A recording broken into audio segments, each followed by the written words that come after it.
Olá pessoal, bom dia, boa tarde e boa noite a todos, dependendo do horário que você estiver acessando. A gente volta hoje para falar da continuação das aulas que a gente tem tido sobre o processo de redemocratização no Brasil. Só para situar-nos, nós falamos do processo do rompimento com o período da ditadura militar.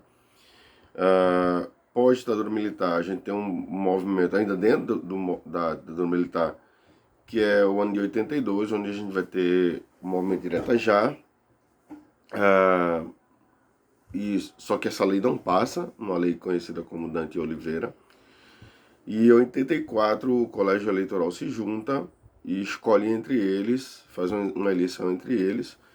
E essa eleição ficou entre Paulo Maluf, que representava a Arena, a Aliança Revolucionária Nacional, e o MDB, e terminou vencendo o MDB, e o candidato do MDB foi Tancredo Neves. E como a gente viu, Tancredo termina não assumindo, porque ele vem a falecer antes, e o vice dele, que é Sarney, assume, passa pelo processo de transição, e aí em 89 a gente volta a ter de novo uma eleição para presidente, depois de mais de 20 anos, e esse candidato eleito a gente viu foi Collor de Mello.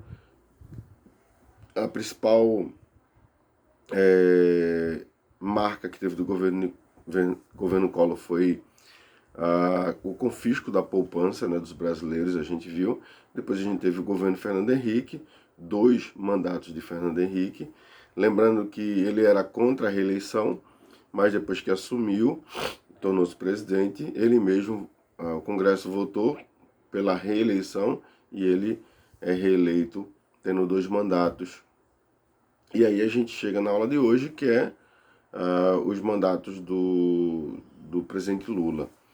E Lula pega um governo já usufruindo de uma estabilidade gerada pelo Plano Real, dando a ele uma facilidade maior no sentido da condução da política pública. E Lula, eu já falei anteriormente que ele passou por 3 eleições, essa era a 4ª, né? Ele teve uma disputa com Collor, 2 disputas com Fernando Henrique Cardoso, 3, e nessa 4ª ele consegue vencer a eleição. E quando ele assume, existia todo um cenário que foi pintado anteriormente em relação a Lula, de que quando ele assumisse, ele iria mudar a cor da bandeira do Brasil, que iria fazer com que a bandeira brasileira fosse transformada numa bandeira vermelha da União Soviética com a foice e o martelo. E muita coisa foi falada. O que acontece na prática é que Lula termina tendo um governo de coalizão, fazendo com que houvesse um processo de expansão, principalmente do crédito para as pessoas mais pobres. A gente tinha na época 40 milhões de pessoas que viviam abaixo da linha da pobreza. Isso quer dizer que essas pessoas acordavam de manhã e não tinham o que comer. E foi feita uma inclusão dessas pessoas a partir da ampliação de um programa que já existia. Você tinha o Bolsa Escola e tinha o Bolsa, um Vale Gás, uma série de coisas. Foi unificado tudo isso em um programa, ficou conhecido como Bolsa Família. E isso fez com que as pessoas começassem a ter o mínimo para a sua subsistência. Isso começou a ter uma mudança muito grande na política pública, principalmente no processo de inclusão dessas pessoas no mercado de consumo. Essas pessoas começaram a comprar, começaram a consumir. E quando as pessoas começaram a consumir, começou então a moeda a circular, o dinheiro a circular no país, e aí isso fez com que houvesse um crescimento econômico do Brasil. E durante esse período do governo Lula, algumas coisas que eu queria pelo menos que vocês pudessem ter ciência daquilo que aconteceu. Então, o crescimento da participação da China na economia brasileira foi muito grande em 2017. Os 3 principais produtos de exportação do Brasil tiveram como principal comprador na época a China, ou seja, o Brasil teve essa relação amistosa com a China. Para vocês terem ideia, por exemplo, a soja foi responsável por 78,97% de todas as exportações no Brasil, ou seja, o Brasil tornou-se, consolidou a sua, a sua área comercial em relação à soja. Minério de ferro foi responsável por 54,13% de todas as exportações do Brasil e o petróleo foi responsável por 44% das exportações do Brasil. Então, isso fez com que houvesse um crescimento muito grande. Em 2008, né, o governo Lula vai de 2003 a 2007, o primeiro, e aí em 2008 existe uma crise em âmbito nacional, e essa crise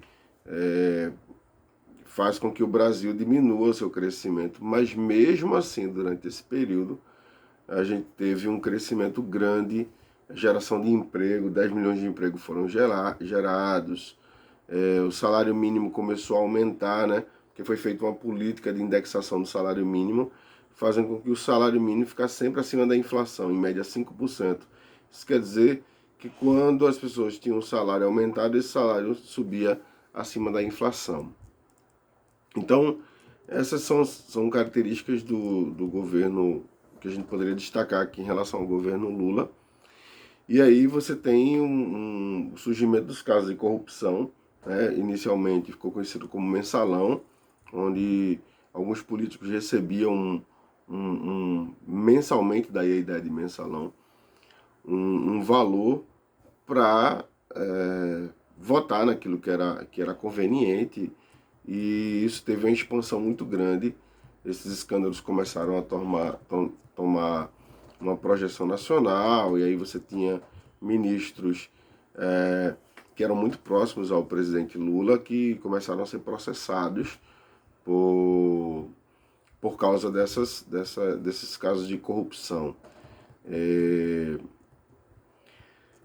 O governo Lula ainda também ampliou muito na questão das desenvolvimento da área social, né, fazendo com que houvesse o Brasil, mesmo com toda essa situação, teve uma projeção nacional muito forte, né, um respeito por parte dos países no mundo.